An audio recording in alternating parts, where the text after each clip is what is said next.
Welcome to Cup of Joes, the show that takes you inside the Feldetta Family Fantasy Football League. I'm your host, Joe, joined always by my co-host, 60 pounds of burning steel and sex appeal, Joey. Joey, how you doing? I'm doing pretty good, and before anyone asks, the suits are gone for now because the Giants are celebrating their 10th year anniversary of beating the Patriots in the undefeated New England Patriots. Yes, the undefeated version on the Super Bowl in the limelight, and beat them, whoop their butt. I repeat, whoop their butt. Whooped them. Anyways, that's why we're doing this. If you have a problem with this, go complain somewhere else. It's not my problem. Let's get into it. I tell you, I'm a little worried though. Dressed like Eli Manning today, I'm kind of expecting somebody to knock me down. You know, that's a fair complaint. After watching them play Detroit yesterday, I don't really feel like I'll be able to stand up for longer than 3 seconds without someone hitting me.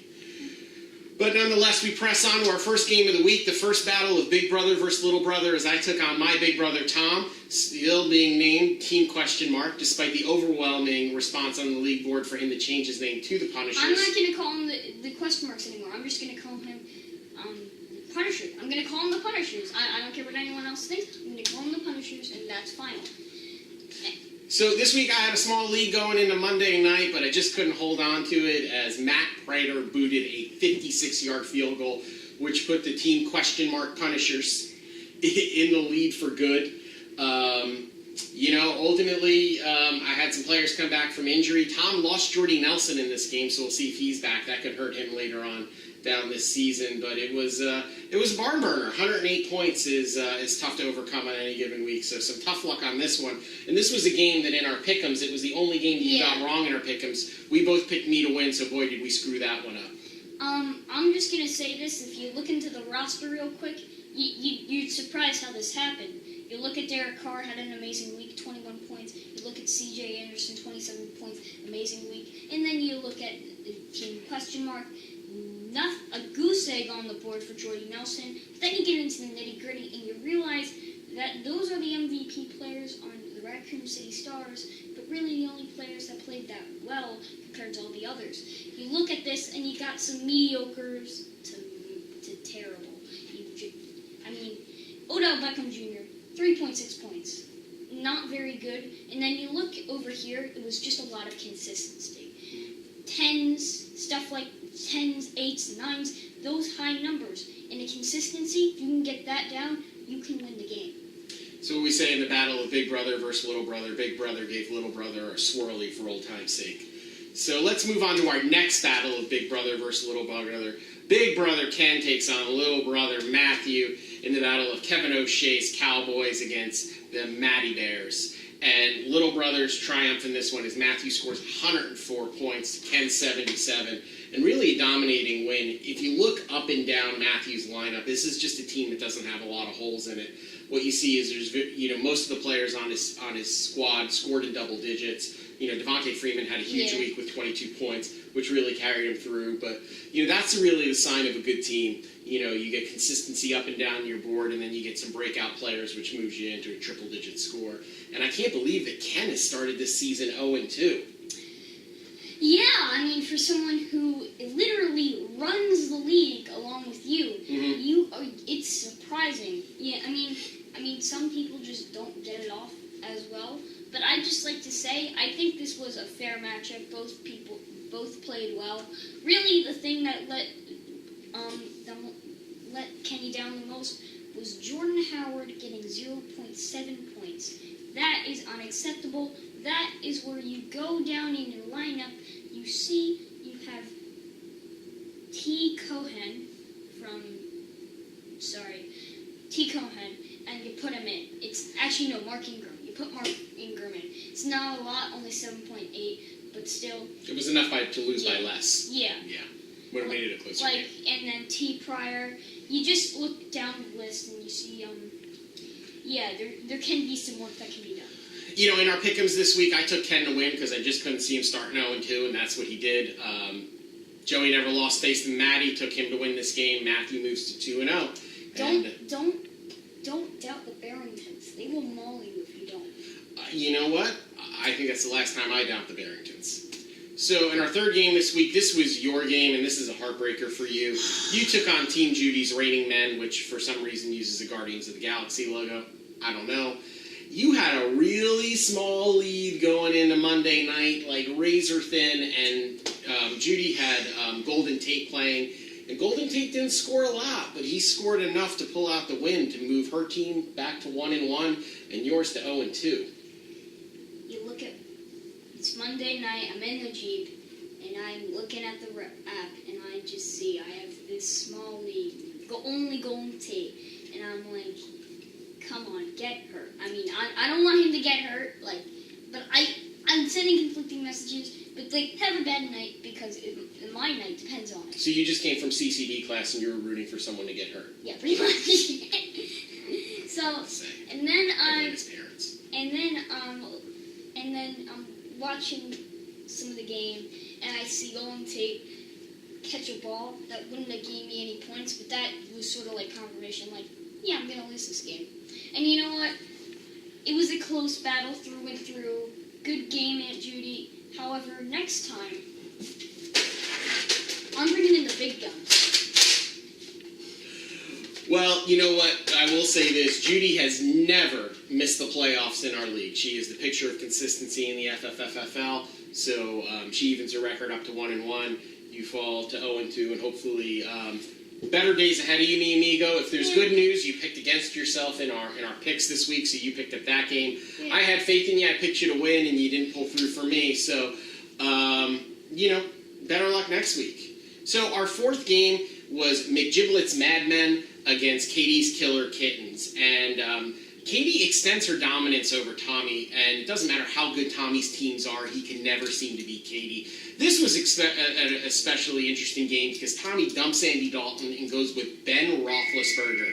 Oh, hold on a second. Hello? Hello? Yeah. We can't. Why not? Okay. I'm sorry. Okay. Goodbye. I apologize. That was the league office, and they've just been contacted by Ben Roethlisberger's agent, and we are not allowed to refer to Ben Roethlisberger as a rapist scumbag on our show, so we are definitely not going to do that, no matter how much Katie wants us to refer to him as that.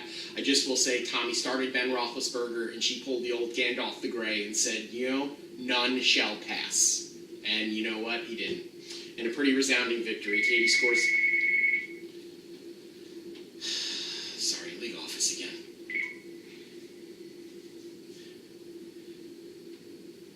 Yeah, no, I'm sorry. No, I was just saying that we couldn't talk to him as a rapist scumbag. No, I'm not going to say it again.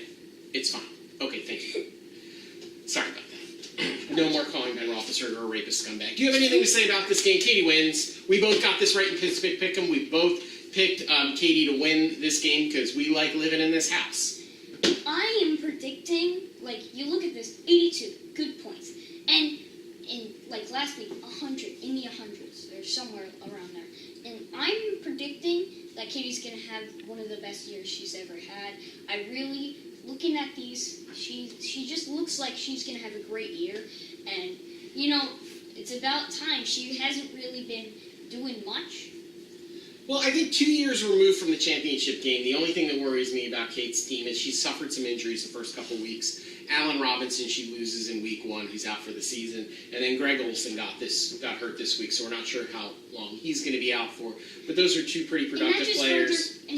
So she's getting wins, but it's coming at a cost. That's just proving my point, though. Her team is so good right now that she can beat other respectable. No, I get it. You want a later bedtime. Let's move on. All right. So in our next game, we have league reigning champion Luck beat a Brady tonight, Hannah, against Finkel is Einhorn, Nick. And Hannah had a resounding victory, 109 to 87 points. Punctuated by the fact that Nick still has in his number 1 RB spot David Johnson, who's on injured reserve. Now, I know after seeing Andy Dalton score -3 points last week, maybe Nick thought that starting a running back who would get him a guaranteed 0 point was a pretty safe bet. But you really got to question this manager's dedication to this league. I mean, His guys are out there laying it on the line. They put out 87 points, and he's got guys in his lineup that are on IR. I mean, that's a rookie move.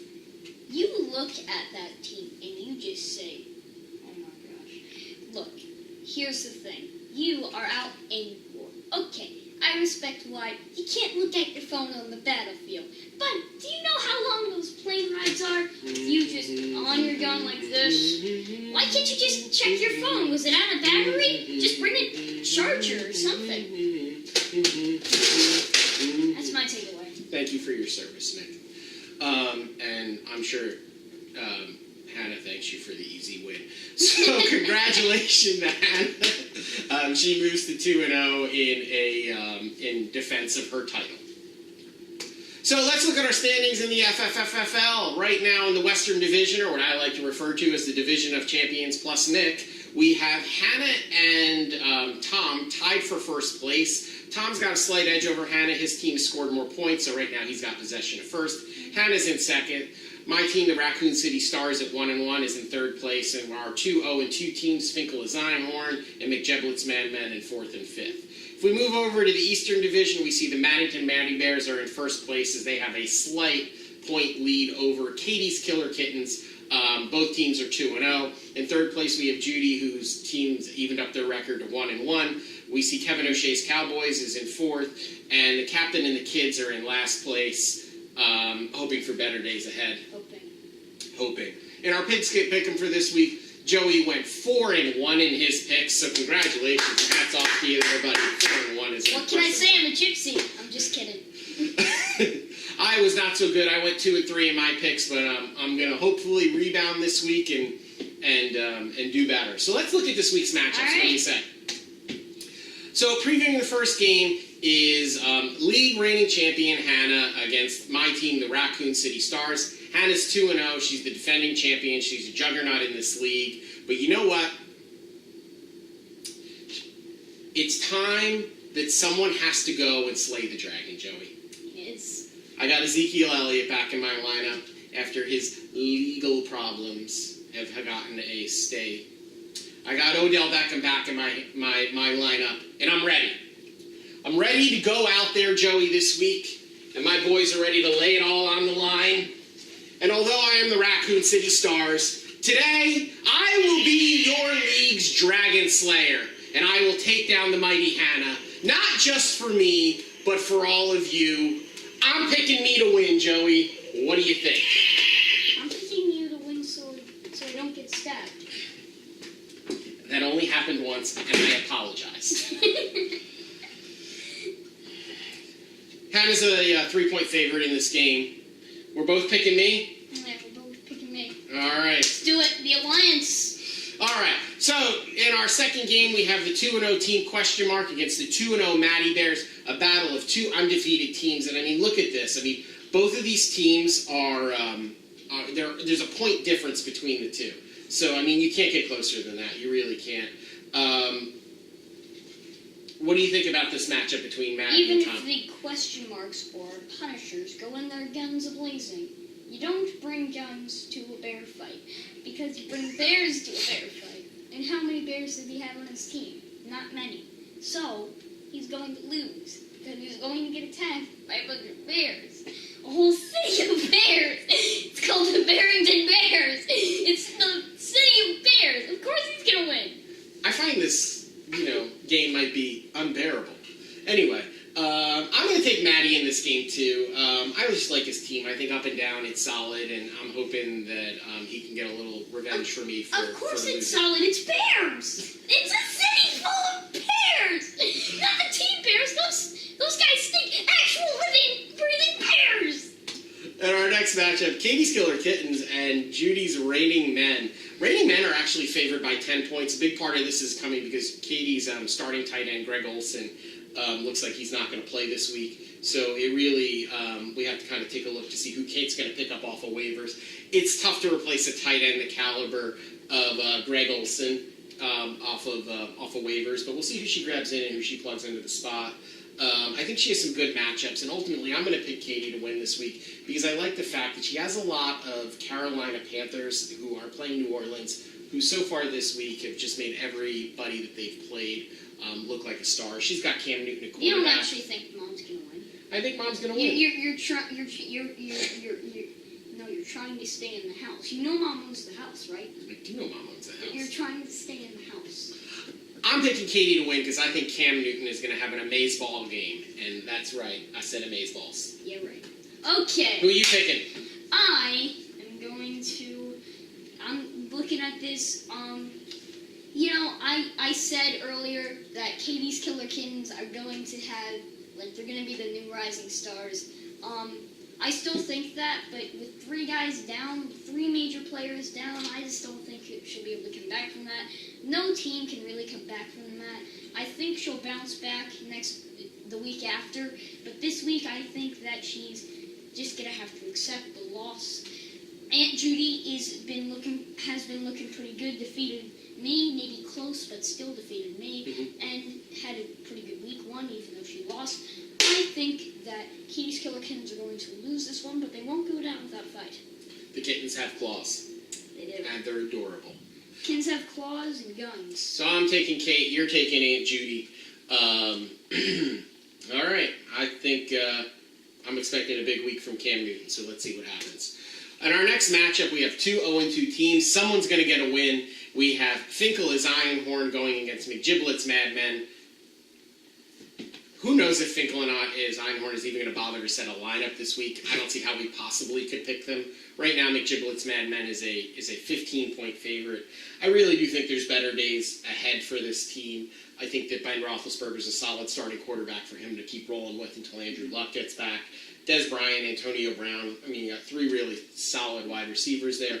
And I like the running backs. I mean, Christian McCaffrey, again, playing for Carolina, who's running against New Orleans. I think he's poised for a big week. So I'm with McGiblets Madmen. Original champion Tommy gets his first week for the season, move himself right back into the hunt for the playoffs this year.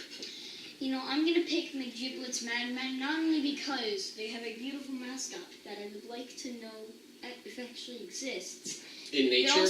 Yes. Like, is there a McGiblets in nature? Like, if I watch Animal Planet, will they be like, today we're looking at the McGiblets. Look at the McGiblets as he rolls the plains, hunting the gazelles.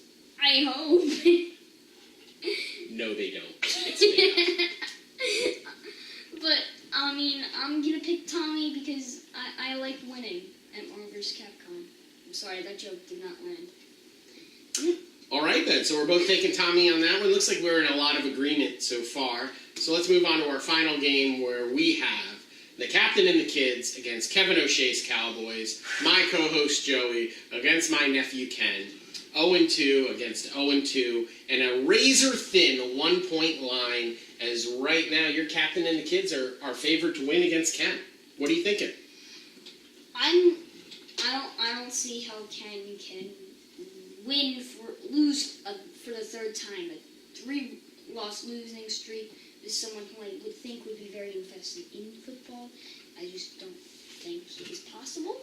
I like to be an optimist, but I have to say I'm gonna have to see the whole on this one and say that I do think Kenny's gonna win. I don't think he can. Don't think there's any changing that.